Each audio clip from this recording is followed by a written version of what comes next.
Hello, and welcome to this series of videos which are designed to provide an overview to some basic principles in conducting research in educational settings. This first video is an introductory overview of some of the key considerations that practitioner researchers may need to think about when conducting research or inquiry projects in their context of educational practice. In terms of the structure of this video, we'll look at close to practice research, what this means and what its key features are. We'll also look at frameworks for conducting action research and teacher inquiry in educational settings. We'll look at ways in which practitioners conducting research can identify the focus of a research or inquiry project and what to bear in mind whilst doing so. We'll look at planning research projects and the ways in which a research process can be mapped out. And at the end, there'll be suggestions for further reading. So we'll start by looking at what is known as close to practice research. There's been a lot of interest in close to practice research recently, both in Wales and elsewhere. And as you can see, the key features of close to practice research is that it's based on issues arising and often identified during practitioners' own educational practice. Practitioners will often identify the subject of their research based on a concern arising from their work.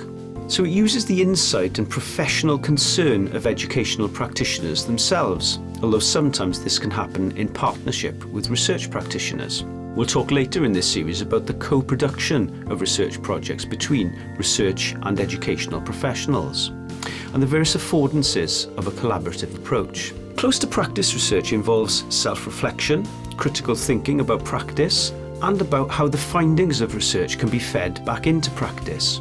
There's still a lot of work to be done on how we conceptualise close to practice research, and some debate over whether or not it's seen as a methodology in itself or a set of collaborative principles. For now, we can say that close to practice research does employ a range of methods, and that a range of existing well-established research and inquiry methodologies can be considered close to practice.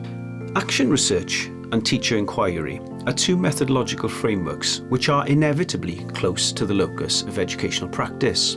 They both place the practitioner researcher at the centre of the research or inquiry process and start from the position that complex social contexts, such as educational settings, can be researched and understood by those who inhabit them. Such projects will usually involve an intervention of some kind which is then evaluated, and the practitioner will normally play a dual role as both the implementer and the evaluator. It's this dual role and identity that is perhaps one of the more significant challenges of conducting this type of research, as it calls for a large degree of self-evaluation and self-criticality, the ability to think critically and honestly about the true extent of the impact that we've had. It also poses the challenge to the researcher practitioner to reflect on their own position and how they reconcile the dual role of being a practitioner researcher. Here's a list of terms that you might come across whilst reading around practitioner-led research and inquiry. They each have specific meanings and features, but to varying degrees adhere to similar principles, most notably that the practitioner is at the heart of the research project. Action research, insider research, work-based research, and professional or practitioner inquiry. Identifying a focus is perhaps one of the most challenging aspects of initiating a research project. As already mentioned, many inquiry close to practice or action research projects will begin by identifying what is called a practice-based concern. A concern isn't necessarily something negative or worrying. It's generally understood as an area of professional interest or curiosity to the practitioner, something that they would like to explore in greater depth through a systematic and structured research project.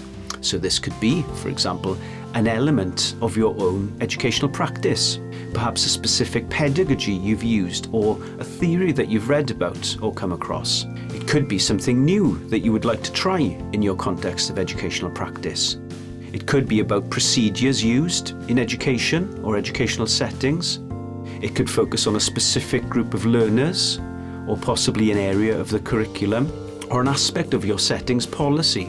Essentially, anything that emanates from and impacts upon your professional practice in education. There are many ways in which a research process can be planned and mapped out, and in this section we'll look at two of the main ones. So this is an overview of a typical, fairly linear social research process, which starts with identifying the topic to be researched, leads to a review of the relevant literature, which is effectively a survey of what is already known in this field of research.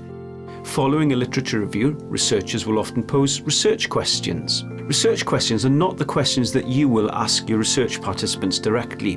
They're the questions that you want to answer by conducting your research project.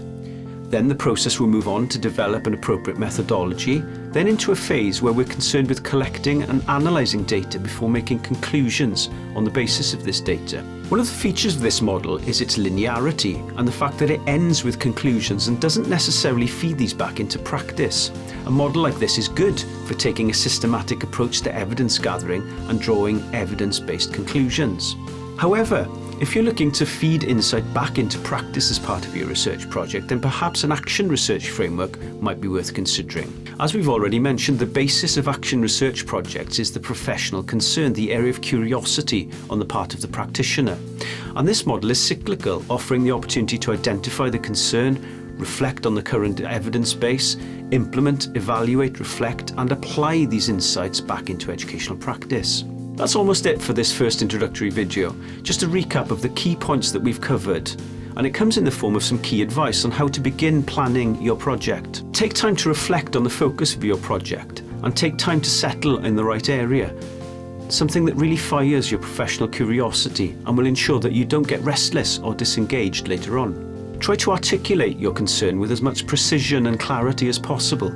Trying to express exactly what it is we're interested in, we clarify and refine our thinking, and it may start quite general and become more keenly focused over time.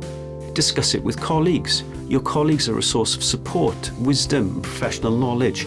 Ask them what they think, what they know, and what they would do. Ask research specialists for their input too. Think carefully about how you will plan your project. Try to use planning frameworks to guide your thinking. You have a range of methodological options at your disposal for conducting your project. Read around to decide on the best framework to achieve your objectives. These are the sources referred to in this presentation. For specific further reading on methodology, these are some excellent sources which discuss some of the processes and frameworks that we've looked at. Also, if you want to browse some recent examples of teacher research from Wales, the Masters in Educational Practice MEP Research Library hosts a searchable database of projects undertaken by teachers in Wales.